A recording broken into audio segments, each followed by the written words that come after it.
Let's take a look at how to add polynomials. So here's an example. A polynomial might be 2x squared plus 3x plus 5.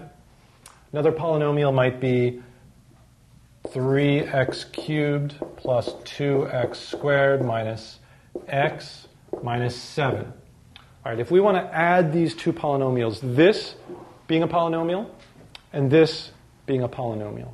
By the way, polynomial just means many-termed. Poly means many, I guess, and nomial is like term. So a polynomial is a many-termed expression, and this has 1, 2, 3 terms. It's a trinomial, more generally a polynomial.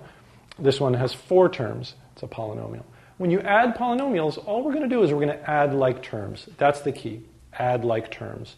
So you notice that I already lined them up, actually, so that the like terms are underneath each other. In other words, these match. These just have x, no exponent, so they match. The assumed exponent when x is by itself is 1. These are both x squared, so they're like terms. And x cubed doesn't have a like term over here, so I put it by itself. And when we add them, we're just going to add the like terms. So when I add these two, I get 3x squared. It's kind of like this plus 0. I get 4, oops, sorry, that was x cubed.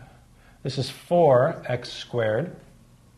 Now this is 3x plus negative x. It's really like 3x minus x. So that's plus 2x. And this is positive 5 plus negative 7. It's really like 5 minus 7. So that's going to be negative 2. So when you add this polynomial to that polynomial, this is what we get by adding the like terms. Now, you don't have to write them above each other. They could have been next to each other. It could have been this plus, then I could have written it here. And in that case, all you're going to do is identify the like terms. If that's easy for you, great. If it's hard, I actually find students have a lot of luck.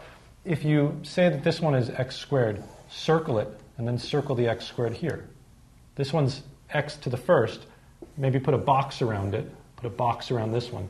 Now, actually, I messed up here. You do have to put the sign with the box, or else you may forget, for example, that negative we need. And then the one by itself, you could do a triangle and a triangle. And then if the numbers were next to each other, you would know what goes with what. And then you'd add the like terms and get the same answer.